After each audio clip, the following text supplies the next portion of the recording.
Hi everyone, and welcome to Deep Geek Live.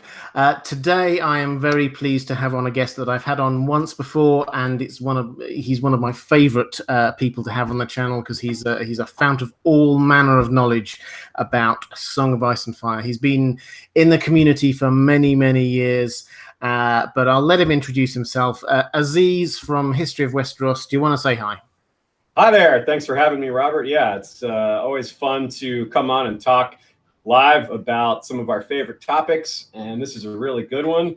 The horns, the various magical horns are really cool. We don't get a lot of overtly magical items. We've got, it's not like rings and staves and all stuff like that. It's not that kind of fantasy story. Obviously, there's magic, but this kind of stuff is uncommon or even rare, we could say, whatever, pick your term. But yeah, I'm Aziz from History of Westeros, and we love to cover the backstory in particular and all the different things about the series. So I'm just generally enthusiastic about talking about pretty much any topic. So let's do it. Excellent. And this was a deliberate choice to have Aziz on for this subject, because this is very much a book subject and it's very much a detailed subject. It's not so much picked up on in the show. We'll mention where there are references to it, I'm sure, but this is very much a book subject. And Aziz has been, I said that he's been in the community for a long time. The podcast that he's been running and the website have been here for years, when a lot of us have been coming in just in the last couple of years. Aziz has been here for a while, so there's a huge amount of accumulated knowledge there. But the way we're going to run this is the way that we always do. Please put any questions you've got down there in the chat. Obviously, if there are any super chats, then we'll come to them straight away. And I think we'll break it up by looking at Dragonbinder first and then the Horn of Winter second. So, Aziz, I'll just throw you the sort of the underarm pitch to start with. So first of all, what is Dragonbinder? Okay, well, yeah, I'm glad you mentioned that. I'm glad we're starting with Dragonbinder. I actually did an episode on our channel on Dragonbinder 4 years ago. And I actually did something I've never done before, which was I actually listened to my own episode, which is kind of bizarre, but I wanted to refresh myself on this stuff, and well, I consider me refreshed. The idea behind Dragonbinder, there's a lot of things we could say about it. Obviously, if we want to start with it appearing in the text, it first shows up at the King's Moot on the Iron Islands. And it almost right away, we get the sense that it is indeed magical. It's easy to suspect you're someone like Euron, who's not exactly an honest guy, coming in and just making up a story and saying, hey, this is a dragon horn, guys. But both Euron, Damphair, and Victarion think of it. Well, one of them experiences it, and the other one thinks of it later in their POVs. And both of them, the way they describe it, it is, there's just no way around the fact that this thing is magic. We don't know exactly what it's going to do, but it is, the glyphs on it glow like white fire. And Victarion thinks of it as like burning inside him. Like it's not a description of sound. It's more than that. So I think George does a fantastic job of describing the effect of this horn in a way that gives you the sense that it's definitively magical. It's described as actually a dragon horn. It's a 6-foot-long black dragon horn. May have come off of a black dragon, but sometimes the horns and the dragons don't match color. But it's also got bands on it. It's got golden bands. It's got Valyrian steel bands, and the gold bands are red gold, not yellow. So it's kind of like it's a little bit of a Targaryen hint there with red and black, and it's got fire and blood written on it, basically, in its glyphs. So, but there's a lot of puzzlement around it. Of course, the biggest question of all is, what's it going to do? We've only seen it blown on the Iron Islands when there weren't any dragons around. So that we only saw the effect of how it made people go, man, that sounds terrible. And the effect of it being magical, but not the real effect. We haven't seen what it's going to do to a dragon yet. And one other thing that I think is really important is that we're told the horns are used to, in the past, the horns were used to tame the dragons or control them in some way. Maybe not tame specifically, but to control them. But the Targaryens don't have a horn. They didn't bring a horn with them when they fled in advance of the doom. And they didn't flee in a hurry. They weren't like, oh no, the doom's tomorrow, let's get the hell out of here as quickly as possible. They left, and then the doom happened like 8 years later. So something is strange about that. It's something we can get into as we go, but I wanted to, just laying out all the things that I think are the most interesting points to start off with. I think that's a particularly interesting point. Obviously, there's a lot of other things we can talk about, where it came from in terms, not just its origin, but who made it and where it came from in terms of where did Euron get it. And then, of course, later in the episode, we can compare its qualities to the candidates for the Horn of Winter as well. Yeah, absolutely. I think that's a really good introduction. I just want to say quickly, Stephen Stark, thank you so much for the super chat, saying much love for you both. Can't stay, but wanted to say hi. Dinner with my daughter. How about a shout out for Allura Stark? Allura Stark, hi. How are you doing? So thank you very much for that. So I think let's pick up on that origin point first of all. So what we understand of this is that this is one of the horns that the Valyrians used to control dragons. Now, this is one of the things that we don't get much about on the show. It's something that Dany, incidentally, thinks about just in the last chapter of Dance of Dragons. So there she thinks, the Valyrians in time, the olden times, they had horns to help control dragons. So we're immediately go ding, ding, ding. There's another horn. I've heard about that. So the implication is that this is one of those horns that the Valyrians used to control dragons. And so the thought is that somehow Euron has got hold of this. Now, he says he got hold of this by he happened to be sailing through Old Valyria, through the Smoking Sea, and he found it. So do we believe that, Aziz? Is that what you think? Is that where you think he got it from? Definitively no. I think the idea of anyone going to Valyria, even after the Forsaken chapter, which maybe moved the needle very slightly, I just don't see how it's humanly possible to go on those shores. We see Tyrion pass by. Makoro points it out. They're like, that doesn't look like anyone could walk there. And even if they could, they just found this stuff. This is really fancy, amazing stuff. The suit of armor and the horn. Yeah, I don't think so. I think that it came from the Warlocks. Now, where did the Warlocks get it from?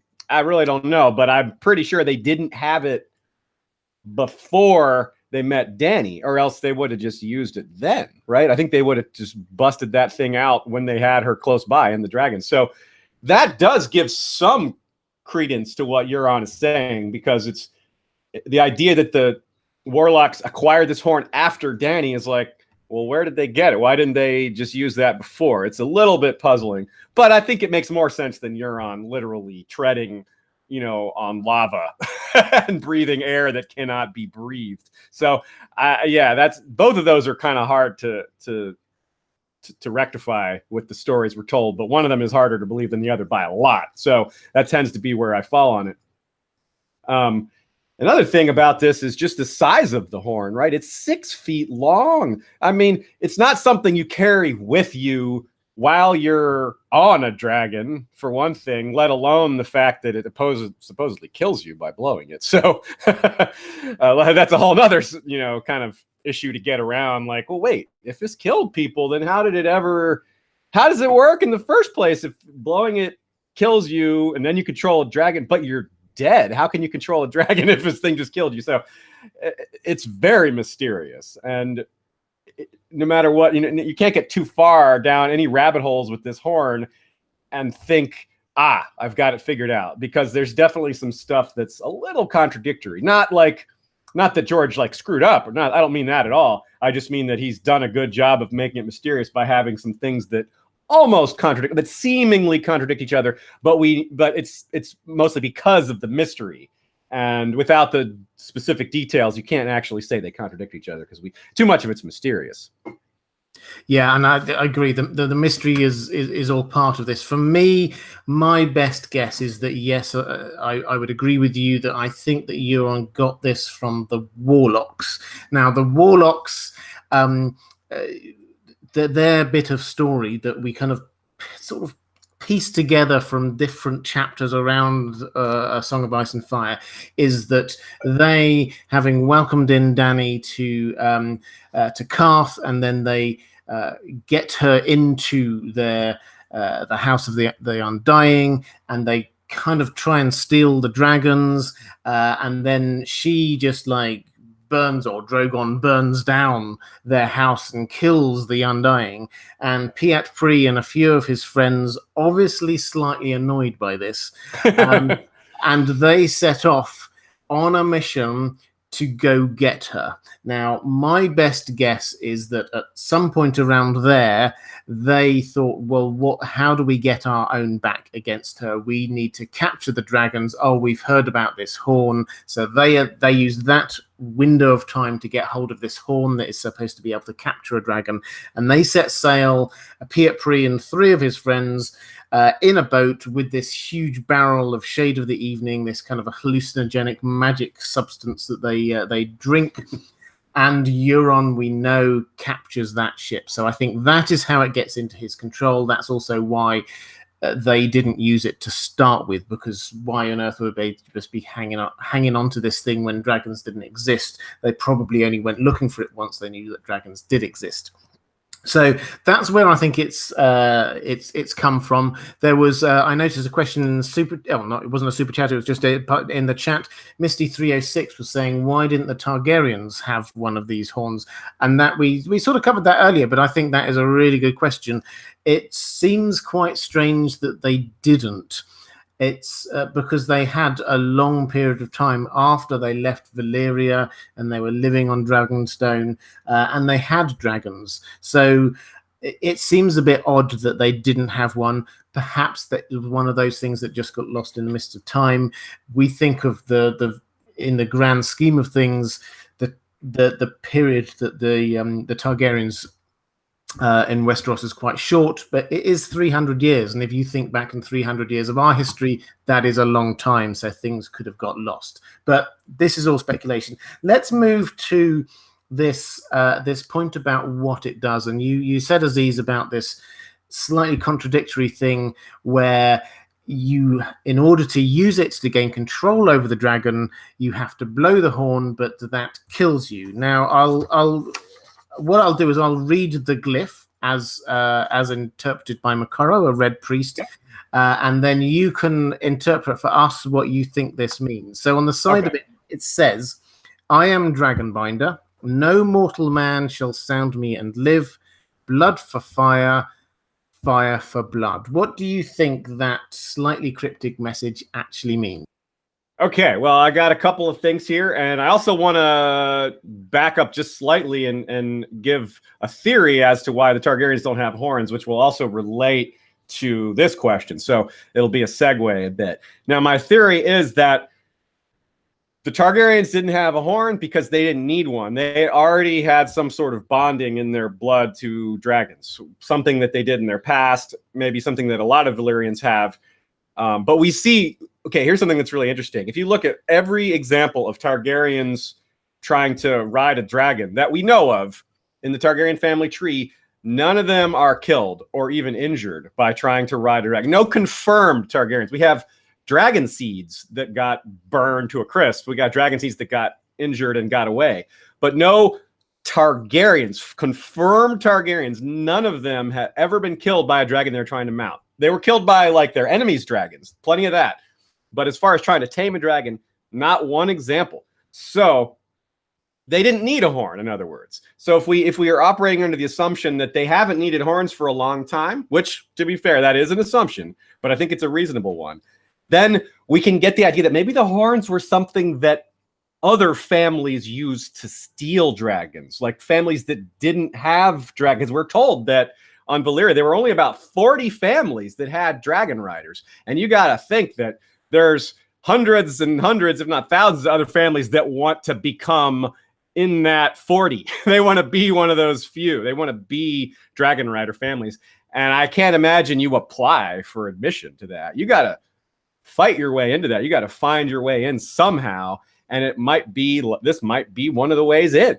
Marriage would be another way in, I suppose. But forcefully taken a dragon. This might be how it's done if you're not a family that already has that blood. So that might be what Euron is trying to do. Okay, so, but back to your original question, what's it going to do? And responding to the glyphs. Well, I think the wording is really interesting. There's a lot of lawyering possible there. The first thing says my name is Dragonbinder. Okay, well I don't know that's I don't have a lot to say about that other than I think it's kind of funny. Like, what are all the horns named Dragonbinder, or do they each have an individual name? This one's Dragon Grabber or Dragon Stealer or Dragon Tamer. They all have a name. Yeah. The swords all have names. Why can't the horns have names? Exactly. I was going to say the same thing. The swords. It would be funny if the swords also had the name etched on the hilt or something like that. My name is. Don't let anyone rename me. My name is this. But that in itself is interesting that it's written in one of the bands is Valyrian steel, which implies a certain thing because Valyrian steel can be reworked, but no one knows how to make it anymore. So that maybe gives us a hint as to when it was created, but not a very distinct note. It's just a hint. So no mortal man shall sound me and live. That's super, super lawyery. That's the one I'm really talking about. First of all, mortal man. Well, hello, Jon Snow, Makoro, maybe Melisandre. I don't know if any of these guys are actually undead, but we know undead things exist in the Song of Ice and Fire. So plenty of possibilities for someone being dead and surviving blowing this horn. Now consider Victarion. Victarion had that weird thing done to his arm, and it's one of the really extreme moments in the series where at the end of that chapter, it's not from his point of view anymore. It's really strange, right? It goes from the point of view of the crew standing outside the cabin. You don't see the magic happen. You see it from the crew's point of view, and that's really unusual as a narrative because George obviously likes to stick to the POV structure, but he just jumps out of it for a couple of paragraphs at the end of that chapter, and it's really kind of wow. Aha. That's unusual. And but the other thing is mortal man is that we see that on the TV show and with the Valonqar and with the prince that was promised this sort of confusion with regards to gender. So it could be, a woman could sound it and live, like Daenerys or something like that. I don't know why Daenerys would need to blow the horn, but maybe. I do something that's kind of a newer thought that I had along these lines. I want to get your thought on this too. It's something that I plan on introducing, and this is as good a time as any. If we assume that the book is going to give us an ice dragon or an undead dragon, one or the other, consider that in light of a horn like this. Will the horn only work on a living dragon, or will it work on, an undead dragon or an ice dragon? That's something I hadn't thought about until the TV show came along and showed us the undead dragon. I'm like, hadn't considered that in light of this whole horn concept. So I think that's worthy to discuss. What do you think of that one? I think that's a really good question. I think just taking Dragonbinder, it's and if we take the very lawyery language, blood for fire, fire for blood. My view is that a white dragon or an ice dragon is no longer a fire dragon. It is an ice dragon. Therefore, if we're taking this very lawyery language, then no, blood is not going to get you fire. It's not going to get you ice. It only gets you fire. So I think that it is limited to live fire dragons. That's just my immediate guess based purely on what that says. So that's all really interesting stuff. I want to just quickly pick up on this who can blow the horn business. Now, gotcha. We had Cherie McLean in the chat was asking, can only Valyrians blow the horn? And you've been raising, is this something that not mortal men, so can women blow it? Or what about immortal people? Can they blow it? So yes, there's lots of questions around this. The fact is that actually blowing it, from the one instance that we have, is this guy called I think it was Cragorn was his name. It was the guy that Euron got to blow the horn at the Kingsmoot. He did blow it, and it did have an effect. effect. Now, there weren't any dragons around, so we don't know what might have happened if a dragon was around, but it seems to have had a couple of effects, certainly. First of all, it made a big noise, which seems to be quite a magical noise. It seems to have stilled everything, stopped people from doing stuff. It's quite hard to say exactly that was magical. It might just have been a very loud horn that made everybody stop talking, but certainly when Yara Asher looks back on it, she thinks that was the decisive moment in the King's Moot. So that's the first thing. The second thing is that it has an impact on him, the guy who actually blew the horn. When they cut him open afterwards, he died, and they cut him open afterwards, and his lungs were dust. So it was as if it clearly had an impact on him. So the implication is that anyone can blow it. It doesn't make a sound if people blow it, but it will cause the death of whoever blows it. But it will bind the dragon. This is just sort of speculation, but based on a lot of hints that we've got. It will bind the dragon to the horn's master. Now, this is something Moqorro says to Victarion, and so he says to Victarion. So for those who haven't read these bits of the Winds of Winter preview chapters, so Euron gave the horn to Victarion, his brother, again a book-only character, who is heading all the way over to Meereen with this cunning plan to blow the horn to capture the dragons, and also he's going to get Daenerys and bring her back, and she'll marry Euron, and everything's going to be great. Obviously, that's not all going to happen exactly like that, but the Victarion, who kind of doesn't like Euron, who does, and he's got good reason not to, he consults Moqorro, the Red Priest, and he says, well, what you need to do is bind the horn to you, so that what you can do is then get some other punks to blow the horn. Doesn't matter who they are, they blow it. The magic works. They bind the dragons to you because you are the master of the horn. You don't need to blow it yourself. Other people can do it. It's their death, their blood, that gets the fire, the dragon. So that is the way that it seems to work. Is that, Aziz, is that what you're understanding? Well, actually, before I ask you that, I said there was a super chat I was wanting to quickly go to, which was Bobby Sperry, $20. Thank you so much, saying just because. That's very kind of you, and very. Hi, Bobby. I've met Bobby a couple times at cons. So yeah, say hi. Excellent. Well, I'm hoping next year I'll get to Con of Thrones. So I hope so. It's something I've been missing out on. But just on that thought, is that your understanding or your best understanding of how the horn theoretically works, or have you got some extra layers of detail for us? I do have a few other things to say. I don't disagree with anything you've said. So let's start off with that. I think that there's definitely, if you lay out what we know, it definitely presents us with some interesting conclusions, or at least potential conclusions. Of course, conclusions are hard to come to at this point. It's more like we have a range of possibilities here. And as far as the idea of having someone else blow it and it bonding it, after you've claimed the horn with blood and having someone else blow it, that makes a lot of sense to me, as weird as it is, because we're talking about a Valyrian horn, and the Valyrians were all about slavery and making their slaves do awful things and just throwing their lives away. The best example we have is the way they worked them in those mines, which apparently gave rise to the Faceless Men. But of course, that's a whole nother story. But so the idea that the Valyrians would force this on people to make someone die to make this horn work, that fits, or that works for me because of that.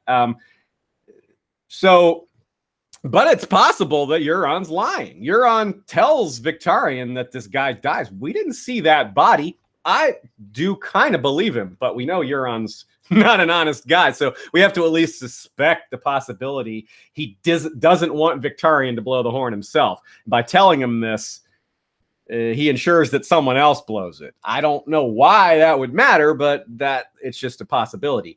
So, and then Victarion goes about it kind of the same way. But one thing that's by having, you know, 3 different people come up and say, I'm going to have you guys, all 3 of you are going to blow this horn a little bit at a time, and maybe it won't kill any of you. Of course, in his mind, he's kind of expecting them to die. He kind of has the same attitude, I would think, that the Valyrians would have had towards their, you know, their thralls in this case, slaves in the case of Valyrians, but there's not a lot of difference between thrall and slave, really. So I think that Euron, of course, has his agenda, and he's lying to Victarion, and he knows his brother, hates him. And I do not think there's any chance Victarion is going to outwit his brother.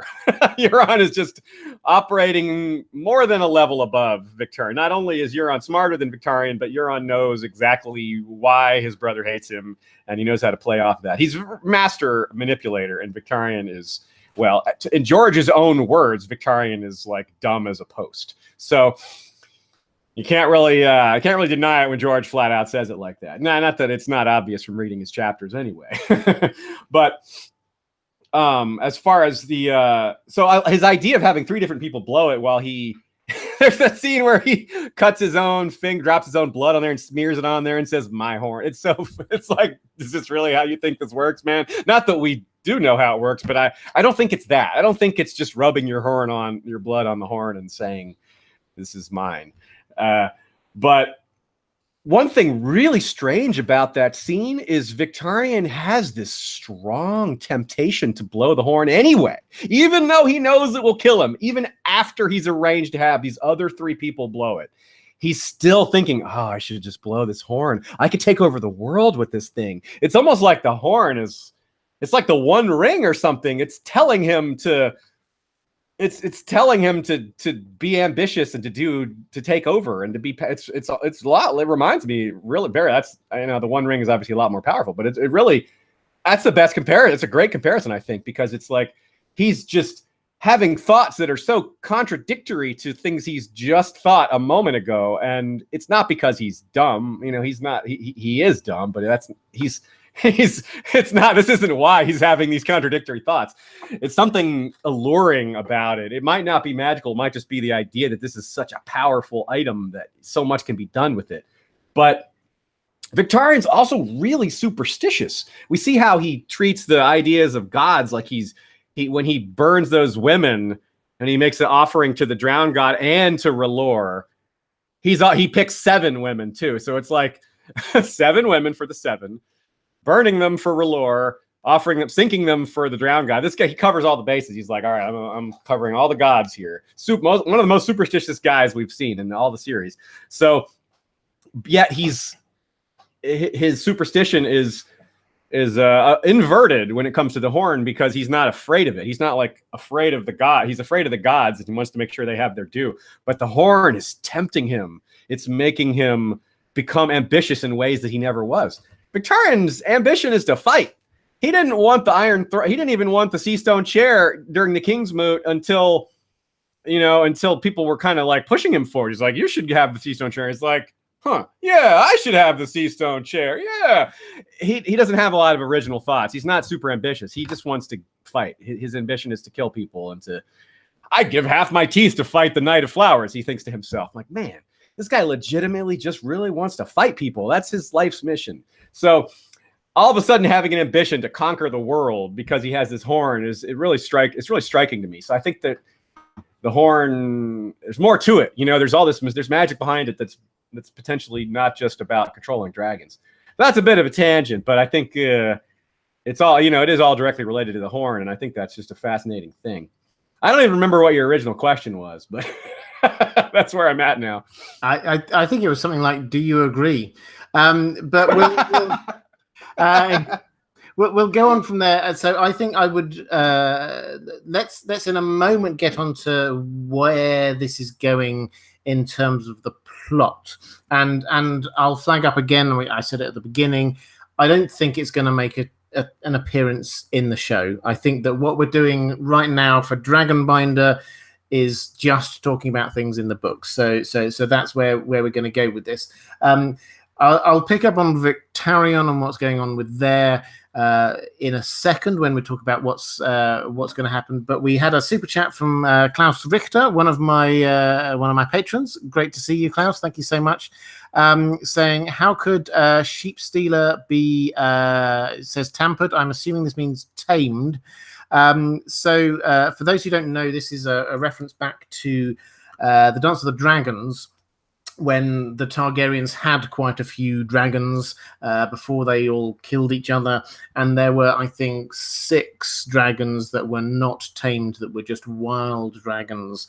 And so Queen Rhaenys, I think it was, and I'm going to go to Aziz here, who I'm sure will be on top of all of the detail on this one, just put out this call to what were called the Dragon Seeds, to anyone who, like maybe one of the bastard borns of the Targaryens, or somebody who may have Valyrian blood, or just somebody who fancied their chances, to come along and try and bond with these dragons that were wild dragons, so that they could actually use these dragons as part of the fight. And Sheep Stealer was one of these dragons that got ultimately tamed by someone called Nettles. Now, how did this happen, Aziz? Can you sort of give us a little potted history and answer Klaus's question? How could that happen? This wasn't a member of the Targaryen house. This was an outsider, as it were, who became a dragon rider. Okay, well, I think what George is showing us with the Nettles Sheep Stealer case is that you don't necessarily have to have Targaryen blood to tame a dragon. It can be done sort of through normal animal taming means. She might have Targaryen blood. We don't know for sure that she doesn't. Some people make too much of the fact that, you know, she's got brown skin, but so what? Brown Ben Plum has brown skin, and he has a Targaryen in his ancestry too. So it only means that maybe one of her parents wasn't Targaryen. It certainly doesn't mean that she couldn't have had a Targaryen ancestor. But the fact that she tamed this dragon kind of by getting its trust, it's described as she goes every day, gives it a sheep, and just hangs out, you know, keeps her distance, and eventually the dragon trusts her. And that leads to her riding it eventually. So it sounds kind of mundane, right? There's no overt magic involved, unless there's something in her blood that made this all possible in the first place. But I do think it's kind of a counterexample. It shows you that these things don't just work one way. Magic very apparently works for taming dragons, but maybe you don't need magic. And this dates back to something George said a long time ago. The third head doesn't necessarily have to be a Targaryen. When he's talking about the 3 heads of the dragon, that's something he said in an interview a long time ago. I think it was back in the 90s. It would have been like 97, 98, 99. So a long time ago. And when you're still telling the truth about stuff, yeah? Yeah, right. Before, when he would actually answer every question given to him, when he could have time for that. Now that would be kind of absurd.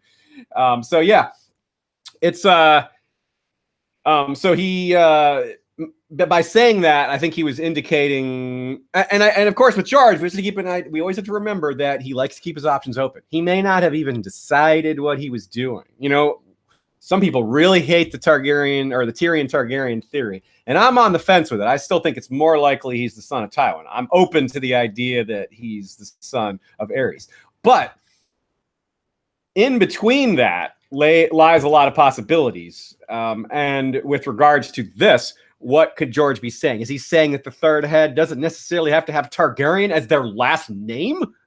Or is he saying, because that could just mean Jon Snow? You know, but it could also mean that it doesn't have to literally be a Targaryen. Someone doesn't have to have Targaryen blood to ride a dragon. So that could mean Tyrion. Well, we all already kind of assume Tyrion's going to ride a dragon. I mean, not assume, but we assume that it's likely, that it's a strong possibility. Part of that comes from just narrowing down all the options and realizing there just aren't very many options for dragon riders, and Tyrion's got to be on that short list.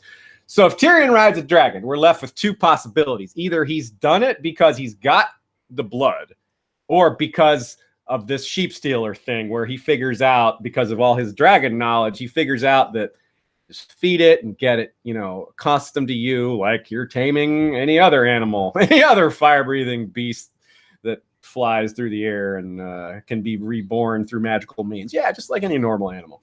No, but really, he's kept us guessing. He's done a good job of giving us plenty of reason to suspect that you need dragon blood, but maybe not. Maybe you don't. Maybe Sheep Stealer and Nettles is the exception that proves the rule, or maybe it's the exception that defeats the rule. That says that no, this proves that you don't have to be Targaryen. You don't have to have Valyrian blood to do it. So it's really well done that both possibilities are open. And I'm not sure we'll ever really get the answer, because I don't know that we'll ever really get a definitive answer on Tyrion's parentage. I don't know that's ever going to be fully revealed. We may be left not knowing, not having a definitive answer on that and many other things. So it may be one of those things that when it's all said and done, we don't know.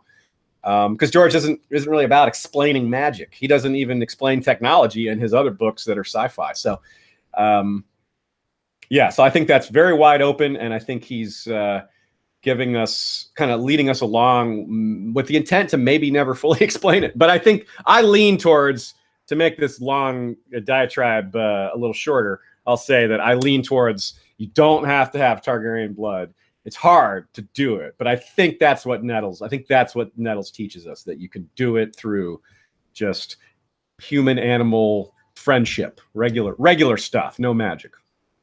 And I would agree completely with that. I think that the fact that people who clearly have non-pure, I don't like that phrase, but non-pure Valyrian blood can ride dragons, and they can be like just grandchildren of people who had Valyrian blood.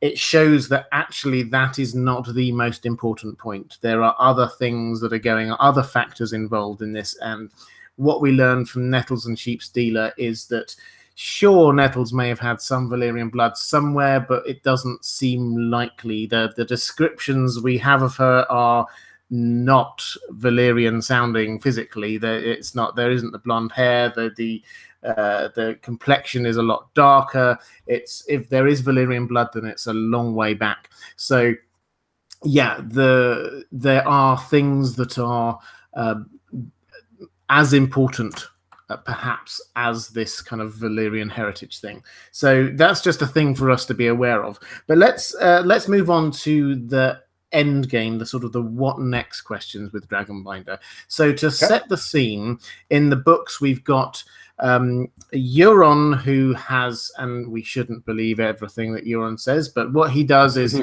he has Dragonbinder and he gives it to Victarion, and he tells Victarion to go over to Meereen, blow the horn, get the dragons and bring them back, and also bring Daenerys back. And so that's what it is. And then Victarion, as he goes over, he and Aziz, I agree again, he doesn't have many original thoughts, but through a variety of suggestions comes up with this idea that he wants to take over the plan himself. Hey, why can't he marry Daenerys? Why can't he have the dragons? And so he gets, with the help of Moqorro, this red priest, who incidentally is going over there to help Daenerys. That's his secret mission. He then gets 3 sailors, slaves, and gets them and says, well, you can blow the horn. There are 3 of you. There are 3 dragons. You blow it once each. Those are then going to get bound. Moqorro says, well, I'm going to bind you to the horn now through this blood thing. There's slightly vague language at the end of this chapter of the Winds of Winter preview chapter about whether or not Victarion actually goes through with that, or whether he actually uses the blood of the Dusky Woman, who is this incredibly mysterious mute figure who Euron has just given as a gift to Victarion to go along and just be his friend and companion, and obviously is a spy. And I think the implication is that Euron can see what's going on through her in some way, so he's involved in what's happening. So anyway, they roll into the harbor. There's this huge battle that's going on there that takes a huge amount of explaining as to exactly what's happening. But Barristan Selmy, who's still alive, is defending Meereen. Daenerys is not there, nor is Drogon, but the Ironborn fleet come in with Victarion at the helm and join the battle. So what happens next, Aziz? Is he going to blow the horn? Is he going to get the sailors to blow the horn? Is he going to bind them? What will happen when the horn is blown? Oh boy, I'm really curious to find this out. I really want to know what happens when he blows his horn too, or when he has his 3 thralls blow the horn. I have a lot of expectations for that battle. I think it's going to be pretty amazing. We get a lot of different POVs, and we get Victarion's getting so amped up for it himself. I love how he's jealous. He's sitting there. He sends his first batch of men to make the initial assault, and he's sitting there thinking, being jealous of, oh, those guys get to go in first. Man, how lucky. I love how George writes this character. He's just like, man, I love fighting so much. I just want to get in there and fight. So I'm expecting that his fight with Talbot Seri, the one who the kid whose sword he catches and throws into the water, I'm expecting that was kind of an appetizer, that we're going to get a real Victarion fight against somebody substantial, like maybe Bloodbeard or actual Barristan Selmy. Barristan Selmy versus Victarion. Come on. That would be so cool. I think Barry would win, but I don't know that. I mean, he'd probably take a wound or something, but maybe not. Maybe Barry gets taken out by Victarion. I wouldn't predict that, but hey, it could happen. He's going to die somehow, and he's getting old. That's right. And I think that I see people in the chat saying the same thing. Euron is on top of this pretty well. He knows his brother's going to try to steal the plan or steal the horn from him or steal the girl, especially steal the girl. I think that's the part that he's maybe most confident in, because he knows that Victarion has this trauma with regards to women. I mean, it's kind of crappy to call it trauma when he beat his own wife to death, but he does have trauma in regards to that. And Euron played him on that. He said when he tried to offer the Dusky woman to Victarion, he's like, here you go. And Victarion rightly is like, I'm not taking anyone from you. She's got to be a spy of some kind. And Euron's like, okay, well, I'm just going to kill her then. And Victarion's like, all right, I'll take her. Like that's obvious manipulation there. Just super, super straightforward. Now, I don't know what the end game of all that manipulation is, but it's very clearly Euron playing his brother and understanding his psychological weakness and just hammering away at it, saying, aha, I know your weakness, ha, ha, ha. And I think it's going to be really chaotic. We see, like you said, we see Barristan's point of view, and he's already seen the Ironborn arriving. He thinks they're friends. Okay, well, they sort of are friends. They're not exactly friends, but they are attacking his enemies, so the enemy of my enemy is my friend. He thinks they're actual allies, which is not exactly the case. But the big thing Victarion is missing, the huge thing Victarion is missing, the thing that's probably going to undo him if he doesn't just die in battle or try to blow the horn himself and that kills him, accepting more obvious things like that. The fact is, Moqorro is not on his side. Forget Euron, forget the Dusky woman, who are definitely working against him. Moqorro has been told by the guy who sent him. The guy who sent Moqorro is Benerro. Benerro is the head priest at the temple in Volantis, which is the largest red temple in the world. So he's a really big, important guy, Benerro. Benerro sent Moqorro. Benerro is openly declaring to all these crowds that Daenerys Targaryen is Azor Ahai. That's their literal savior. So is Moqorro on the side of Victarion or on his savior, the savior of his religion? So Moqorro, whatever Moqorro's up to, he's on Dany's side. He's on Dany's side. So whatever he's told Victarion, take with a grain of salt. Those translations from those glyphs might be lying. The blood, rubbing the blood on the horn, bonding, all that stuff might be a lie. In fact, some of his things are lies. I don't know exactly what, but the fact is that he is totally against Victarion without saying so. So we know he's got to pull some sort of move. I don't know what or when, but adamantly certain that he is not on Victarion's side, and it's just a matter of time before he makes that known one way or the other. Yeah, I agree with you. I think that, and this was the point I was going to make before you explained it so well, is Moqorro is in some way going to betray Victarion, and I think that the way that seems to have been set up here is that he has not explained something about the horn. That he is definitely not bound or set it up so that when they're blown, the dragons get bound to Victarion. That's definitely not going to be happening. He's He is there and be wanting to make sure that the dragons remain bound to Dany. It would not surprise me if the horn itself ends up with Daenerys. She thinks about it in the last chapter of Dance with Dragons. She thinks about, wouldn't it be great if she had a horn? Because she actually struggles to control Drogon.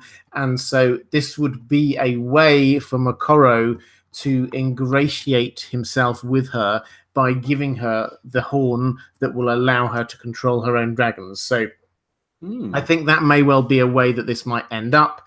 I can't see that either Victarion's plan is going to work or this part of Euron's plan. Euron's plan has got many aspects to it. What he's doing off outside Old Town is some sort of huge Cthulhu-like magic, which I think is an attempt to make himself into a god. That he is trying to time that battle with the battle that's happening over in Slaver's Bay at Meereen to have the biggest possible sacrifice going on at the same time. We haven't got time to go into what's happening outside Old Town, but that's part of his plan. The plan with the dragons, I think, will not come to fruition. So in terms of where we think, just sort of wrapping up Dragonbinder, where we think this might go is that it's not going to go the way that either Euron or Victarion want. Moqorro is the key player here. He is a character who knows a lot more than he's letting on, and he is not openly, but he will soon be openly supportive of Daenerys, and I think that he will do whatever he can to undermine Victarion, to get hold of Dragonbinder the Horn and give it to Daenerys so that she can control the dragons to go over to Westeros with. So I think that is my best guess at what's going on. We did have another super chat that perhaps we can pick up on. Well, do you want to have a quick go at this one now before we move on to the Horn of Winter? Rebecca Belloc, thank you so much, $10. Can you talk about the connection of Dragonbinder or the Horn of Winter to Lightbringer? Do you think that there's a connection? Thinking specifically about Dragonbinder at the moment, but if you think there's something else in the Horn of Winter, so what do you reckon, Aziz? Is there a connection across to Lightbringer? Well, that's a good question. First of all, let me say shout out to Rebecca, aka Rebea Lady of Waves. That's her nickname. She's an admin for our Facebook group, our History of Westeros Facebook group. So hi, Rebecca. Yeah, I think, I honestly haven't thought about a connection between Dragonbinder and Lightbringer a whole lot. I think that what's interesting about Lightbringer is that I think that it doesn't, I think a lot of people kind of get maybe a little stuck on what it is when I think it's more of a concept. It doesn't have to be a specific item or person. I think it's the thing that, or maybe multiple things, because I'm certainly a believer in there's multiple Lightbringers as a possibility. I'm not sold on that, but I think that's entirely possible. Just like there's multiple candidates for some of these, prophesied heroes, like the Stallion Who Mounts the World and Prince That Was Promised, things like that. There's sometimes multiple candidates. So as an idea for helping, I don't know, it's odd to me because on one hand, the story of Azor Ahai is full of dark stuff, painted over as if it's heroic, like stabbing his own wife, like, whoa, that's pretty dark, actually. But maybe it really was kind of necessary, to stop the darkness. Whatever really happened back then, we're given a distilled mythical version of it. And I think what we're looking at is if it's a combination of things or a concept, Dragonbinder fitting into that, it kind of works in the sense that there's a lot of darkness or kind of, maybe almost evil behind the stuff that supposedly saved everyone from worse evil, stopping the long night. It's almost like evil fighting evil in a sense, but because everything about Dragonbinder is so dark, it kills you when you blow it. The sound, that the way Euron and Victarion experience it, it just doesn't have the rub of being a savior for humanity. You know what I mean? It literally speaking, it's cast as something much darker and but the dragons are undoubtedly a solid weapon against the darkness. They could absolutely be a weapon against the others. They could absolutely fight the armies of the dead. So maybe I'm looking at it the wrong way. I do think it's a really tough question. I don't see a strong connection there, but conceptually I can see some relationship. Yeah, I think this is the kind of thing that LML, who's out there in the chat, hi LML, it's the kind of thing that I'm sure he would come up with huge amounts of symbolism. What I would just reference here is that both of those very much are weapons that could be used in order to bring about the dawn, to end the long night, to win the battle for the dawn. The Dragonbinder controls dragons, so we're told. Surely dragons are the greatest weapon. We saw it on the TV show when you let loose a dragon against the army of the dead, utter devastation. So they are a very effective weapon. Similarly, and we'll come on to the Horn of Winter in a moment, but my theory about the Horn of Winter, spoiler alert, is that this is a way to raise the dead in the Winterfell crypts, and they will fight against the army of the dead. And that again is, how do you raise a weapon to use against the army of the dead? So I think symbolic, I don't think they are Lightbringer as a literal thing, but symbolically both of these horns could be used in order to fight against the others, the White Walkers. So I think that's where we're at. Just a quick shout out. We've had a couple of super chats. John St. Baptiste, $10. Thank you so much. Saying no question, just throwing money at one of my favorite creators. That's very kind. Thank you so much. If you don't know John St. Baptiste, he has got his own YouTube channel. He's a great music guy and does a lot of really good thinking about the theory of music and some really good sort of collections of links between different kinds of music that you might not have made those connections. So if you're into music, the UK people will think if you're a Six Music kind of person, I've no idea what the American equivalent is, but John St. Baptiste is a really go-to guy for that. So please do check out his channel. 9 Nichols, thank you so much for the super chat. Could Dragonbinder already be bound to Dany as a Targaryen ancestral horn? They didn't use them, but that could be the twist that sends the dragons to her. That's a really interesting idea. It could be. My guess is probably not. We don't hear about any legends of a Targaryen family horn, but Aziz, do you want to quickly pick up on that one? Sure. Yeah, I think it's an interesting idea. It's got to be possible if the horns were somehow like tuned to a certain frequency, and there's only 40 Dragon Rider families. Well, 1 in 40 maybe, but if that's just a assumption built on an assumption, we don't know that they're attuned to only certain families, because my earlier theory is that they're used to maybe take dragons from each other as a brute force method of stealing a dragon. But all that is speculation. So yeah, I don't know. That's a tough one. I can't be too definitive there. I think it's a good idea though. Yeah. Yeah, I think so. It's one of those things that we can speculate on, and it sounds like a really fun idea. But unless we get some new information, we can't say anything for sure on that one, unfortunately. Klaus Richter, €10, 10 euros, I should say, saying, don't want to interrupt you. Sorry, didn't ask the question correctly. Autocorrect, as it have so often the case, destroyed the message. Don't worry about it. I hope we actually answered the question you wanted to ask. If not, just drop it down there in the chat, and we'll try and pick up on it. So that's not a problem at all.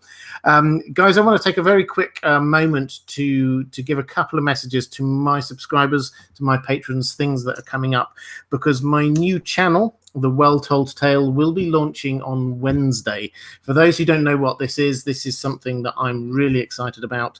It's the thing that people have been asking me to do right from the early days of me having my channel, which is just doing some audio narration. I'm going to be reading the best science fiction, fantasy, speculative fiction stories ever written. We're going to be starting with War of the Worlds. We're going to go on to Frankenstein after that. It's going to be long form. There's going to be an episode per week, and it's going to be half an hour to an hour each week of just the story, of me reading the story. I'm going to make sure there's no adverts in the middle of it, so it's not interrupted going through. And I'm looking into getting it launched as a podcast later as well. So this is something I'm really looking forward to, and it's going to be launching the first episode this Wednesday coming. There's a link down in the description to that, but if you just go into YouTube and search for The Well Told Tale, then you'll be able to find it. And if you are a subscriber, someone who follows me and wants to support that financially, then I've also set up a GoFundMe page. There's a link down there as well. That is to get me better audio equipment. That's to get me set up costs for getting a website up and running, because I'm really keen to get this done right from the start. And also, frankly, I need a little bit support with the audio editing as well. So if you are feeling generous and want to support, then the link to the GoFundMe page is there. And the second thing, patrons, just very quickly, thank you. I say it every week. I cannot do this without your support. So thank you so much. As a little thank you, the first episode and probably also the second episode of The Well Told Tale, I will drop on Patreon before they go live, so you get a sneak preview of what that's going to be like. If you're at all interested in supporting the channel more generally, do go and check out the Patreon page. I drop a lot of extra stuff there as well if you want to check out the different Patreon levels. But Aziz, that's enough for me. Is there anything you particularly want to draw people's attention to, things you've got coming up? Well, sure. Yeah, we have our next episode coming up is a continuation of our series on the Blackfire Rebellions. We've got an episode on Bloodraven up next. It's his second episode on Bloodraven out of 3. With such a long lifespan, you need multiple episodes to cover that guy's life. 125 years old, right? I mean, that's a lot to cover. So this episode will cover his tenure as Hand of the King. He's the third longest tenured Hand of the King. It was just under 25 years. And of course, a lot happened during that time. A lot of interesting stuff that led directly to Rhaegar's prophecies. Bloodraven was a contemporary of King Aerys I, who was the first one to rediscover those old prophecies. The same books that Rhaegar later found, probably the same books that Rhaegar later found and said, I must be a warrior.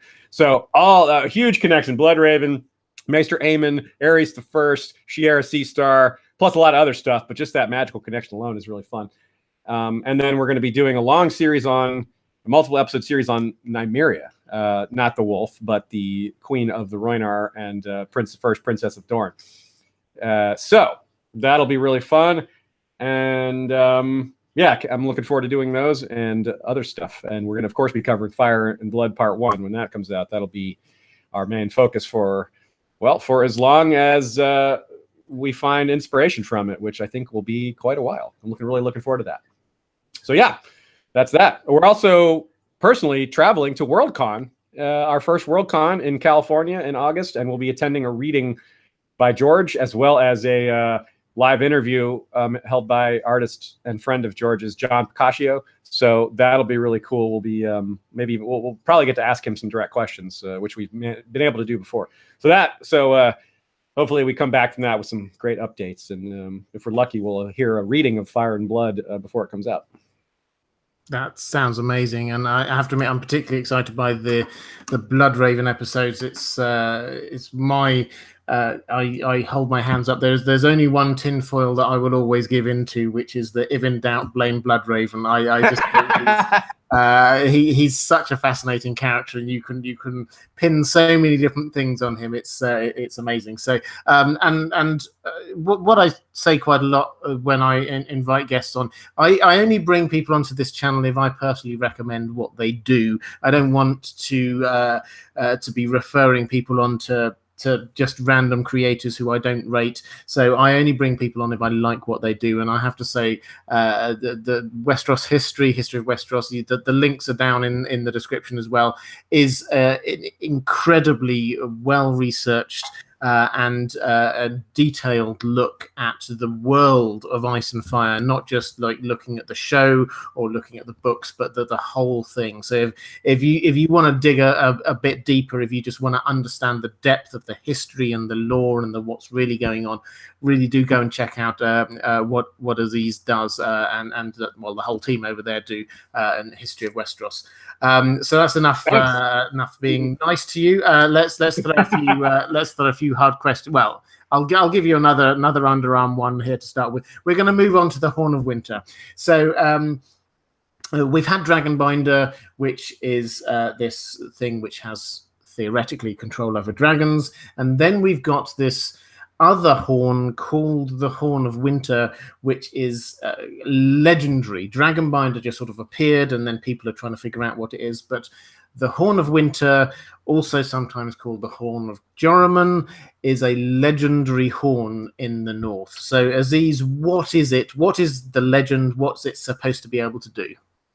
Okay, well, there's a couple of things about the Horn of Winter. It's definitely, I'd say, a lot more mysterious than Dragonbinder at this point, even though Dragonbinder is very mysterious. But the fact is, we know that Dragonbinder is a thing. We've seen it, someone holding it, and we've seen it blown. But the Horn of Winter, we're not even 100% sure it actually exists. We've seen some candidates for it. The one that's burned by Stannis and Melisandre, probably not it. But that horn, I still want to know about what that was, even if it's not the Horn of Winter. That thing was 8 feet long. If the Dragonbinder is made from a real dragon horn, what the hell was that thing made from? What horn was that, right? Like it's some giant mammoth or something, I guess. But it's black. Mammoths don't have black horns, so that's puzzling. That's a real mystery. So but anyway, that's a whole nother story. I don't think that one was the Horn of Winter. Our best candidate, probably that horn that was left in the cache of Dragonglass that John finds, that was left probably by Benjen, but we don't know who left that. Cold Hands, Benjen. Obviously, I don't think Cold Hands is Benjen in the books, but regardless, Cold Hands or Benjen left it probably. We don't really have another candidate for leaving that there. And it's supposed to wake giants from the earth. We're also told it can bring down the wall, which these are very different things. Like bringing down the wall, raising giants. Okay, those aren't similar at all. But waking giants from the earth sounds, controlling giants sounds vaguely like controlling dragons. I don't know, controlling some large fantasy creature. I don't think the Horn of Winter can bring down the wall by itself. But something has to, right? And it may as well be that. So it's kind of weird to think that someone blows a horn and it destroys the horn. Like, how did that get made? How did they know it would work like that? Or did they test it on smaller walls first? It's kind of hard to deconstruct that. So I have my doubts that it's going to bring down the wall. But I'm not like super doubting of that. I think that maybe the others do something else kind of sneakily. I also don't think that they're just going to have a dragon melt it, like it does, like on the show. So I don't really know what they're going to do. But I think it might have something to do with the Black Gate and coming through the Black Gate, because I think that's more likely to be the door that Hodor holds, the Black Gate. It's the only door there besides, in the show, they put a door in the tree, which is kind of weird. I think we've got a door already that kind of works better, especially because it's kind of a magical gate kind of thing. And yeah, anyway, that's another tangent. So as far as what the if it does bring down the wall, well, that's that. It brings down the wall, and then we've got a whole sorts of things where places the plot can go. The others have their opening to enter the realms of men. The army of the dead will be with them, and it's on. That's a whole nother topic.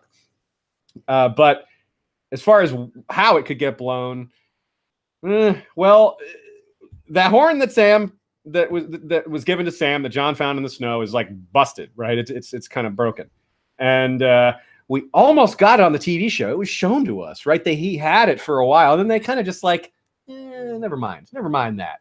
We had a chance to maybe deal with it because Sam went to Old Town in the show, but then he left, and the horn was never dealt with. So, but one theory I do like that is maybe just the show did it differently. That what we see in the book setup is that Sam brought this broken horn with him to Old Town to either someone there could blow it, like maybe Euron, because we have all this evidence that Old Town is about to be a major target, or already is a major target. It's about to be attacked by Euron and his men. And if they get inside, all sorts of bad stuff can happen. We could see the Citadel destroyed, burned down, which would be really tragic. The kind of thing George would do, destroy all the knowledge like that. Like, no. But I could see it happening. And if Euron gets a hold of that horn, is he going to blow it? Poor Quentin suggests the possibility of Euron blowing the Horn of Winter from atop the high tower, which is like, whoa, that's epic. But, it's also possible. So it's real. This is much harder to do than Dragonbinder, I think, which is part of the fun. But yeah, that's I think I've said enough to start off with. So back to you, sir. Well, yeah, I think that was a really good overview. So to start with the legend, we've got the legend here of this horn that was involved at the time of the Night's King. So again, we're talking book stuff here rather than show. So it's the Night's King rather than the Night King. And this is the 13th Lord Commander of the Night's Watch, who turned to the dark side, as it were. And in order to defeat him, we have this kind of alliance between Brandon the Breaker, who was the Stark Lord of Winterfell at the time, the King of Winter, and the King Beyond the Wall, who is this guy called Joramun. And we're told that Joramun blew the horn. Now, we're not told that the wall came down at that point, so I think I would agree completely that it does not bring down the wall. I think that it was blown and it did not bring down the wall. However, it is said that it wakes giants from the earth. Now, this could be a literal thing, potentially, but it's quite often with these legends quite a figurative thing. Now, my theory, I've already mentioned it before, is that it actually wakes dead Starks. Now, what you'll find if you go down to the Crypts of Winter, so the Crypts of Winterfell, is that actually where the oldest Starks should be, the ones who were probably buried at the time that it was the Horn of Winter was blown for the first time, that bit's all blocked off. So we don't actually know what's going on there. So actually, potentially, those Starks could have risen if that was blown. So whatever it did when it was blown was critical to the defeat of the Night's King. That much I think, can be reasonably certain based on what the legend says. And then it disappears from history. Now, as a sort of an aside, I do wonder whether there's a link between this idea that Brandon the Breaker must have got his moniker from somewhere, and then the horn that we think is the most likely candidate is referred to as being broken. And that's a really odd way to talk about a horn, because it's not a complicated mechanism. So is it magically broken in some way rather than just being sort of like it wasn't snapped in half as far as we can tell? Perhaps it was, but when John looked at it, it didn't look as if it shouldn't work. He even tried it and it didn't make a sound. So anyway, so that's my theory, is that's what that thing is. It was just broken because it was an immensely powerful weapon that you shouldn't just be using lightly. So let's move this on then to the sort of where it is now. So we've got these legends, and we should take all legends with a pinch of salt. But it seems to have been a thing which was used in some way in the fight against the Night's King, whatever that was. I hold with the idea that this horn, you mentioned the horn that Mance Rayder appeared with in the books. Tormund at some point admits to Jon, actually, you know what? We looked for the horn of Joramun, but we couldn't find it. But we did find this big horn in some giant's grave, so we thought we'd pretend that was it. So I don't see any reason why Tormund would be lying at that point. So I'm reasonably happy that that wasn't the Horn of Winter. I'm also reasonably happy that the horn that Sam has is mentioned enough in his travels in the books It's just offhandedly mentioned he had it there when he was up in Castle Black. And then when he gets to Bravos, there's this bit that doesn't happen on the show, but it happens in the books. He has to sell everything in order to get all the way down to Old Town with Maester Aemon. He has to sell every single thing he has except for the clothes he was wearing and this horn. So that seems to me that attention is being brought to the fact he's still got it when he's heading down to Old Town. So the to me, enough sort of little arrows have been pointing to suggest that that is the Horn of Winter. So do you think that either he or anyone else, Aziz, do you think anyone will know the significance, if this is the Horn of Winter, will know the significance of what it is? That's a great question. I think that, well, we haven't really seen a lot of people who seem to have direct knowledge. We have people that have like mythical knowledge, legendary knowledge, like the Wildlings, for example. But, you know, I don't know that it's something that is going to be like a book on the Citadel that talks about it.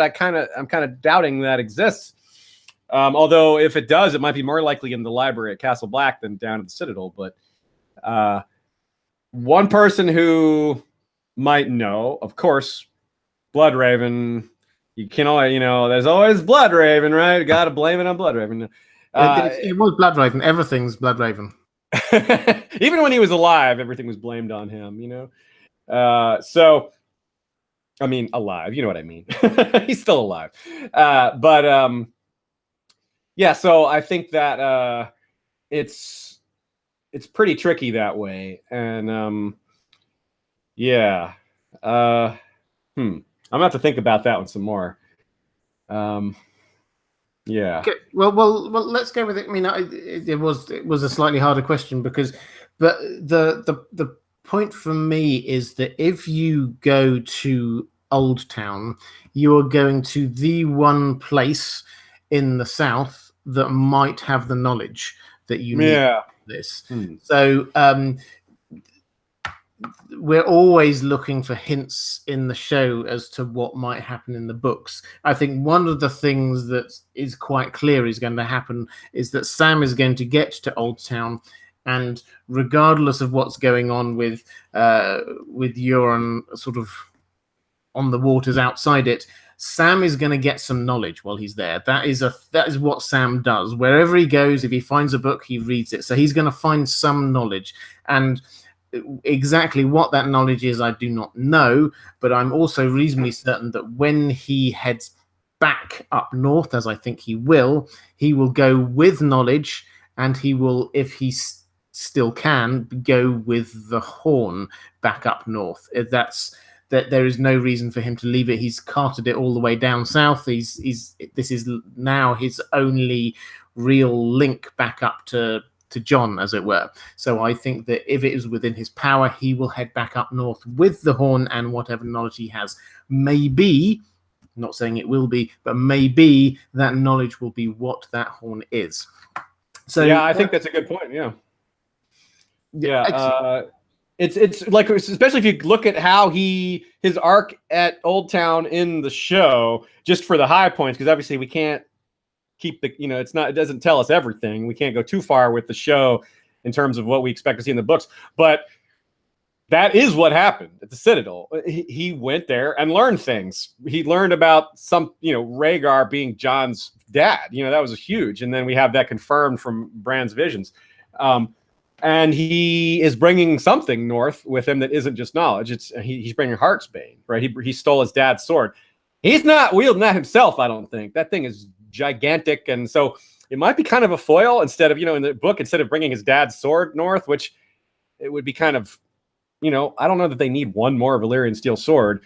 I think him bringing the horn up with him and knowledge is maybe more likely than him bringing the sword and knowledge. So yeah, I think that's a great point, that whatever happens down there, he's going to survive it and then go north with, armed with information. It may also, I think it also is going to relate to the Grayscale plot, right? We got Jorah on the TV show. That Grayscale plot, I wouldn't say it really went anywhere. Kind of just, okay, he got Grayscale, he went and met Sam, and he doesn't have Grayscale anymore. the book is setting grayscale up to be a much bigger deal. You got Val and Gilly kind of like, whoa, that is serious stuff. You know, Gilly talks about it in the show, even though it doesn't end up being a big deal. But Val is like kind of goofy and jokey about stuff, but she gets real serious about grayscale. She says it's, you know, it's just sleeping. It doesn't, it wakes up too. So I think that's going to be part of the effect when the others come through. I think grayscale is going to be a part of that. And we already know John Connington's the kind of plague bearer, so to speak. So I think that's part of Sam's knowledge. He's going to have knowledge about the horn and the actual horn itself. Like you say, there's a good chance of that. But also he's going to have answers to some of these afflictions, some things that the others bring with them. So yeah, I think that all falls under that same umbrella, I guess. Yeah, and I'm going to bring this one, as everything should, back to Bloodraven. So when it was found, now on the show, this was found by Sam and a couple of Night's Watchmen. In the books, it was found by Ghost, who discovered it.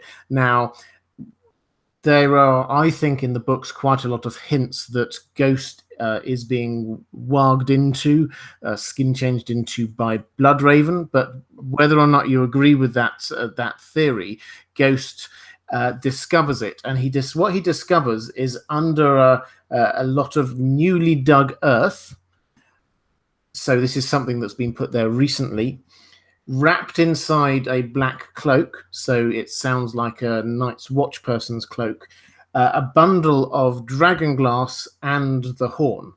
Now, what that seems to me to imply is that this was somebody showing that this was from a Night's Watchman.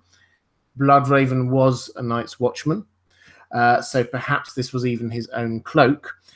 The weapons that you need in order to be fighting against the others, the army of the dead, being the dragon glass, and also the horn, which is, I think, another weapon to be used against the army of the dead. So my best guess is that what Bloodraven did was he got either Cold Hands or Benjen or someone, one of his lackeys, to go and bury that at the Fist of the First Men, where he knew that just before, when he knew that they were going to arrive, when all of the Night's Watch were going to arrive there, and he got Ghost to go and dig it up and show people, because he wanted John to have the things that he would need in order to defeat or confront the army of the dead. So that's my overarching theory. How do you think that kind of fits in? And I promise this is the last of my Bloodraven theories, but how do you think that might sort of tie in with the overall plan of the sort of the Bloodraven Weirwood network approach? Can you say that again? I'm not quite clear what the question is. Yeah. So I think I'm basically saying, again, do you agree with my sort of theorizing about the fact that this was actually deliberately planted there with the dragon glass by Bloodraven or some sort of emissary of the children of the forest or something along those lines? Yeah, that would make a lot of sense, because if Bloodraven knew that weapon existed and he knew that it could take the wall down, he would want to get it the heck out of the north, have it sent as far away as possible. And the one opportunity for that would be when the Night's Watch is beyond the wall in force. It would maybe be more difficult for him to give it to a solitary Night's Watchman with the hope that they would be able to get it out get it to the other side of the wall. On the other hand, if it's Benjen that put it there and not Bloodraven, then that changes. It's maybe a similar logic, but because Benjen also wouldn't want this weapon used. They both would have that same motivation to get it the heck out of there so no one can use it. Excuse me. But and of course, given that it's wrapped up in a black cloak, you've got the idea that obviously a Night's Watchman did it, or someone associated with the Night's Watch, which that doesn't narrow it down. Both of those guys, Bloodraven was in the Night's Watch, and so was Benjen, quite obviously. So that's not necessarily a clue as far as distinguishing those two from each other. But yeah, I think it's either him or Benjen, and maybe to get working together. If Benjen is sort of like a Cold Hands figure, where he's also kind of half dead at this point, because Bloodraven's controlling Cold Hands. That's 99.9% certain at this point. So if Benjen's kind of in that same half dead state, then Bloodraven could be manipulating in the good way, moving him around or guiding him. And I totally agree with you about the direwolves being there. I mean, the Bloodraven almost, 99.9%. Those direwolves were in the path of the Starks returning from that execution because he put them there, or he guided them there somehow using, skin changing. Not somehow, skin changing. That's pretty straightforward, actually. So yeah, that all fits really well. I definitely think he is. I think it's tempting to, like you said, to put a lot of things on Bloodraven.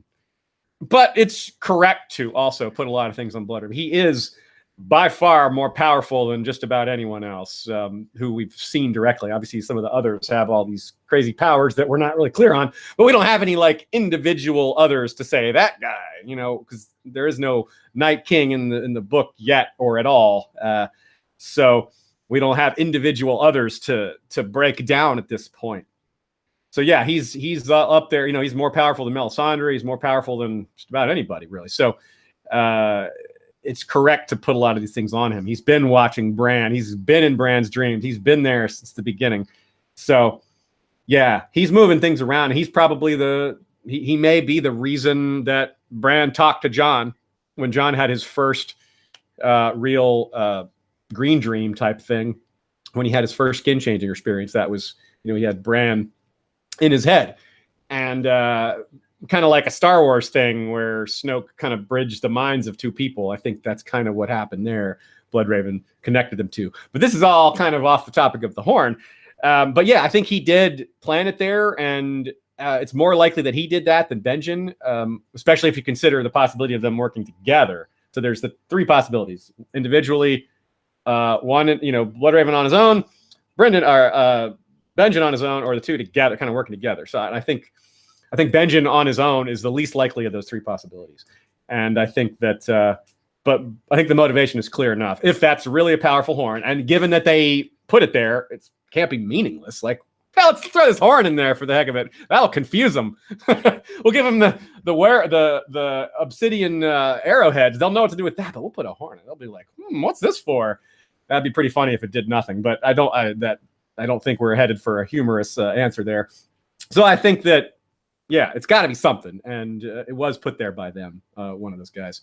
So, yeah, but does it need to be fit? But on the other hand, if it doesn't work, why do they need to get it out of the north? Are they worried that the others are going to repair it and blow it? Or, yeah, like that's the part that's a little weird, the fact that it's broken. But maybe it's broken just so someone doesn't accidentally blow it and bring down the wall. It's like, hey, let's see what happens here. Oh, crap. Whoops. I just took down the wall. I was just trying to play a D flat. Yeah, I think that the fact it's broken is the thing that we will come back to. This is some knowledge of that. Perhaps this is what Sam will discover, is how to unbreak it in some way. And I think that was a really powerful point about the fact that whoever planted it there, and they clearly planted it there deliberately so that the Night's Watch, probably Jon in particular, found it. It was put there for a reason, because it must have some purpose, not just because it was a pretty horn. They put it there because it has a purpose, and we have to find out what that purpose is. It's a Chekhov's horn, as it were. It was once you put it there, it must have some reason. So 9 Nichols, thank you so much for the super chat, saying, what if Euron gets the horn and Sam gets the armor? Now this, I think, is a great thought. So the armor here, I'm assuming, is the armor that we see Euron wearing in the Winds of Winter preview chapter, and this is a Valyrian steel armor.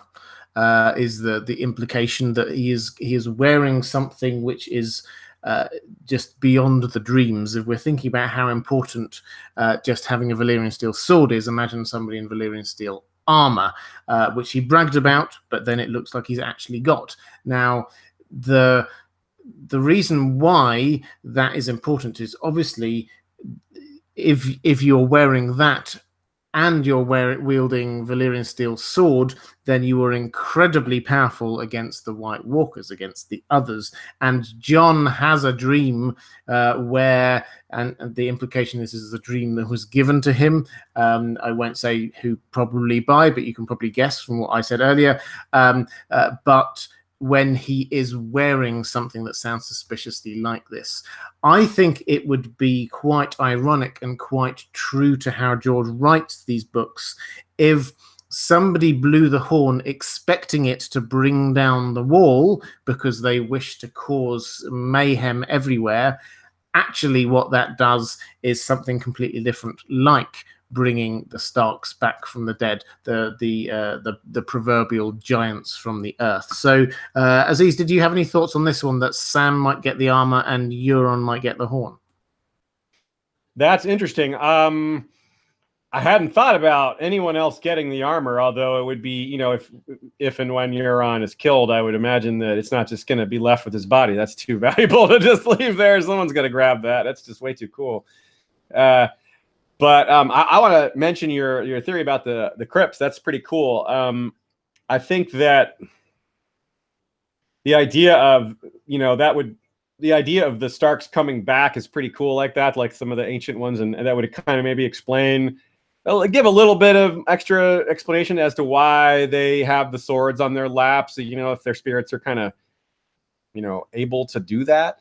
And, you know, we did an episode on the Crypts of Winterfell as well, and I asked questions like, is Brandon the Builder buried down there? Is Brandon the Breaker buried down there? You know, it's interesting to wonder, because, boy, that would be something if those figures were accessible in the Weirwood net, or, like you said, as actual, you know, rising figures somehow, however that works out. So that's a cool idea. Yeah, and let's see, the notion of what's the other part of the question? I've honestly forgotten now. I mean, I was gonna. That's how we do. I was going to pick up on that point about the crypt. When I had LML on, this was a few months ago now for a live stream, and we were looking through a lot of the imagery and symbolism about the crypts of Winterfell, and he pulled out what felt like dozens of references to whenever people were in the crypts, to the statues seeming to be animated, seeming to be alive in some way. And the very clear kind of message was, these are not dead and gone people. There is something here that is still alive, still watching, and all the rest of it. And even Ned, if you think right back to the early chapters of book one, when he goes down there and with Robert Baratheon, and Robert Baratheon saying, "Hey, come down to King's Landing with me. It'll be a laugh."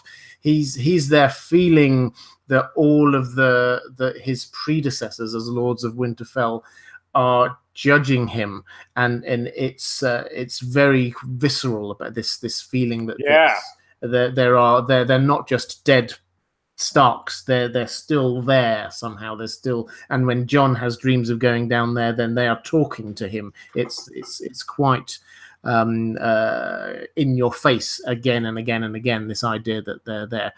Guys, I'm going to start wrapping up in about 5 minutes or so. So if you've got any final questions, do just drop them down there in the chat for us. But I want to, Aziz, as a sort of to rounding up these two horns, do you think that there's any link here? Are these completely separate? Because the way we've been dealing with them is that we've got Dragonbinder, which is this thing which seems to have come from old Valyria somewhere. The Horn of Winter, which seems to have come from way up north somewhere. They both seem to be very powerful. We've already picked up on a sort of a thematic link about the potential use that they might have against the Army of the Dead. But is there another way that they're kind of linked, or are they just completely separate? I think you put it perfectly, because I definitely think, like you said, there is a thematic link, definitely a literary link. But in terms of their in-world origins and maybe their creation, I don't think so. Like you said, I think the Horn of Winter's timeline should be something like 8,000 years-ish in age, whereas Dragonbinder would be a lot more recent. We're still thousands of years potentially old, but maybe not even, maybe only like 1,000 years old, and probably made in the East. You know, it would require Valyrian steel for one thing, because it's got Valyrian steel bands on it. So that's a bit of a clue in its making. But not definitive, because we know Valyrian steel can be reshaped, even if the technology to make it has been lost. So no, basically no. I don't think there's any kind of in-world connection to them, other than like you said, the thematic stuff, which is pretty substantial, but not from a detailed perspective. Yeah, I would agree with that. I think that there's a thematic link, and I'm sure there are people who will have more in-depth knowledge of this than me, but the importance of the horns, I think, is underlined by the sort of the unofficially official cover of the Winds of Winter, which is of a horn. It looks to me as if that might be the Horn of Winter, but I heard some people saying that they think it might be Dragonbinder. But whatever it is, there is clearly some sort of a and when I say unofficially official, it was sort of semi-released, and then George R.R. Martin said that he liked it, and but it's never been sort of like said, yes, this is definitely what the cover's going to look like. So but the clear implication is that one or both of these two horns we've been talking about will not just be a major plot point, but will actually be critical to what happens in the next book, The Winds of Winter, when it comes out. We'll definitely see what happens with Dragonbinder, I think, quite early on. We've seen lots of things about that in the pre-release chapters of The Winds of Winter, but I think that we'll also see with the Horn of Winter probably more towards the end of it. And I would agree, yes, there are big thematic links here between the two, rather than actually they come from the same place. I think what we'll do is just round off with one or two quick questions from the chat. This is a really interesting one from Will Carter. Perhaps you might want to just pick up on this, asking whether the Horn of Winter will require a sacrifice like Dragonbinder does. Do you think that that's the, do you think it's going to be the same kind of thing? Whoever blows it will die in the same way that it seems to be the case with Dragonbinder? That's an interesting question. I'm going to let my cat answer it here as he's passing through. He says no. Yeah, I don't think so. I don't know that. I think that'd be kind of an odd thing to apply to both of them. I think that blowing Dragonbinder and dying is kind of a neat idea. I don't know if it needs to be done on both of them, especially because especially given how we just answered the connection between them, which is that we don't think there's one other than the thematic one. So I don't know that two different horn makers from all these different horn makers, magical horn makers, it's like a business, that they would, have the same effect like that when their goal is so different and their origins are so different. But it's an interesting idea. And I admit I hadn't thought about it, which is neat. Something, as long as we've been breaking down these ideas and thinking about them, it's always cool to get a question that makes you think about something you hadn't thought about before. Yeah. Man, I'm gonna guess no, though. I'm gonna guess no. Horn of Winter won't kill anyone by blowing it. Although that would be a good reason for breaking it, before like smashing it and like, take this, but don't blow it. So I'm gonna smash it. Anyway. Yeah, I think I would agree, but I think that just tinfoily going one step further is that it probably will require some sacrifice, because magic within the world of Ice and Fire does seem to have a big element of sacrifice to it. Now, the question for me is whether that sacrifice happens when you blow the horn, or whether actually this was part of some kind of weird deal which was struck millennia ago with Bran and the Builder and the Stark family. It seems to me that quite a heavy price would be, we get this magic horn, but all of the Starks who get buried down there in Winterfell crypts, and remember, this is all of the Starks, not, as some people think, it just the Kings of Winter. They're the ones who get the statues, but all of the Stark family get buried down there. And the tradition is that they all have to be buried down there. This would seem to me a sacrifice if they all bound there in some way. Their spirits are bound into the crypts and have to stay there waiting to be called upon. That, for me, seems like quite a sacrifice, to have to actually live as sort of spirits not freed to move on for thousands of years. So maybe that is the sacrifice that was already paid to allow the horn to be blown, and maybe this means that only certain people can blow it. I don't know, but I would agree. I don't think necessarily somebody will die. Whoever blows it will die. I don't think that. One extra thing to add on to that is Ygritte's quote, that, you know how George likes to give us literary clues in casual conversations. Like, for example, one of my favorites is when Cotter Pike says to Sam, "Are you sure you killed another and not just some child Snow Knight?" Which is just this super clever way of hinting at the fact that the children were created, or that the others were created by the children, and that they're kind of like Snow Knights. That's kind of what they are. They're armored in ice and have ice swords and all that. And Ygritte said, when Jon says it's made of ice, about referring to the wall, Ygritte says, "You know nothing, Jon Snow. The wall is made of blood." And yeah, it's this whole thematic element that is pervasive throughout A Song of Ice and Fire, is that magic has a cost. Magic has a high price. Raising the wall, blood. Maybe that's just a conceptual thing. It's not literally. There's no literal blood involved. But maybe it was. Maybe there's, like you said, sacrifice. So much sacrifice involved in the making of Valyrian steel. Sacrifice involved in the old gods, and maybe even in the creation of heart trees and things like that. You know, what things that Bran sees in the past with all the human sacrifice, and what we hear about happening at White Harbor. And there's power in king's blood, and I mean, it's everywhere. The idea that blood has this power to it. And so this could be that. This quote from Ygritte just could be in line with all that, but it could be more direct. It could be, yeah, you need blood sacrifice to power this magic. You need death to pay for life, as it were. And if the horn actually wakes giants from Earth or something like that, that's kind of like life is being brought out. So you got to pay for that. There's a cost. So yeah, exactly. So I think that there has to be a cost somewhere along the line. A couple of people, I think it was Scott McCloy, was saying in the chat about wondering whether there might be a reference to Dragonbinder in Fire and Blood. I think that's a really interesting idea. It could be just in passing. I'd be surprised if we get a sort of a full detailed explanation of what Dragonbinder is, but I think it would be a very George R.R. Martin thing to do, to hint at it and just sort of say, "Oh, here, by the way, there was this thing, there was this horn called Dragonbinder, and it was left on a table somewhere and no one knows where it is now." That kind of thing would seem to work. But I think we'll round off with a super chat from a super fan. Lucifer means Lightbringer, who says, great job, guys. Hey, Aziz, how about a Between Two Weirwoods promo?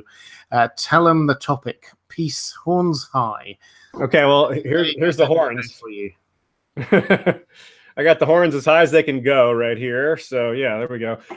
Yeah, hey there, LML, friend of all of ours, and a very enthusiastic and creative person in our space. I'm appearing on his new recurring discussion show on this Sunday at, I believe it's 3 p.m. Eastern Standard, so 7 p.m. GMT, and we are discussing world building, George R. R. Martin's world building, just as a general topic, focusing on what we love about it, but also, you know, how it supports everything. It's the underpinning that the story, you know, is built on top of, or built beneath of, rather. The story is built on top of it. And like a lot of things we discussed today, just consider how many things today we based on. We tried to get answers from some of these mysteries, and to get at these answers for mysteries of, say, how does Dragonbinder work, or where did Nettles come from, and all this stuff. We seek to answer these questions by diving into the world building, because we know the world is very consistently made. It's been given a lot of care, and we know that it doesn't. When you look behind the curtain, it still holds up. You don't find these like, oh, this doesn't work anymore. This is flawed. These things are inconsistent, like a lot of other stories, quite frankly. But Song of Ice and Fire is built of tougher stuff. And so, yeah, so that should be a lot of fun. He's got a great format and a great live stream setup. So we should have a lot of fun discussing George's world building and how much, what it means to different people, because we all approach it different ways. There's different things about it that speak to us in different ways. We all approach it differently. So the group of us will be, it will include Joe Magician and Gemma from Secret to the Citadel. And so it's a nice diverse crew that I'm looking forward to hearing their opinions on what they love about the world building. And I'm excited to share my thoughts as well. Excellent. And LML, thank you so much for the super chat. By the way, that's really kind. And I would just give another plug. I think we've mentioned him a few times already, but if you're wanting somebody who looks at the sort of the mythical, the symbolic approaches to interpreting and understanding A Song of Ice and Fire, then the go-to person in the community is LML. Lucifer means Lightbringer. So if you just type for that, or the mythical astronomy of Ice and Fire, I think it's called, is his website, and he's got the podcast as well as his YouTube channel. So please do check him out. He's an excellent man and produces some excellent content. So guys, I'm going to wrap this one up here. Thank you so much for all of this. Aziz, did you just want to quickly just tell people where to find you on the internet? Cool. Yeah. First of all, thanks very much for having me. This was a great discussion. Yeah, we seem to have a pretty good back and forth here. This is, my second time with you, and it's gone really well both times. How to find us? We are History of Westeros on iTunes, Acast, Podbean, whatever podcatcher, SoundCloud. On YouTube, we're Westeros History. And like I said at the beginning, our next episode is Bloodraven, his time as Hand. And we're all working on a Nymeria series as well. And we're going to be working on Fire and Blood quite a lot when that comes out. And so that's how to find us. I'm also Westeros History on Twitter. We have a Facebook page. We have a Facebook group and a Patreon and all that good stuff. All the kind of usual stuff that you guys are used to in the scene. So that's how you find us, and we hope to see you. We've got a big back catalog. We've been doing this since 2012. It's a lot of episodes. Excellent. And guys, I would heartily recommend you do go and have a look for History of Westeros in all of those different places. It's high quality content across a number of different mediums. Guys, for my part, I've already plugged it, but please do look out for the launch of The Well Told Tale, my second channel, which is going to happen on Wednesday. Link down in the description. Patrons, you're going to get advanced listening to that. That's going to drop at some point in the next few days. And if you are just watching this and want to support the channel or get access to things like that, then please do check out my Patreon page. That's patreon.com/indeepgeek. Okay, guys, thank you so much for this. Thank you, Aziz. Excellent, as always. That's why I keep bringing you back on, because I know that you're going to be producing huge amounts of really interesting knowledge and insight. So thank you all to the chat. Thank you particularly for the people who did the super chats. That's incredibly generous of you. And I will see you all again, same time next week here. Take care, guys, and I shall see you soon. Bye-bye.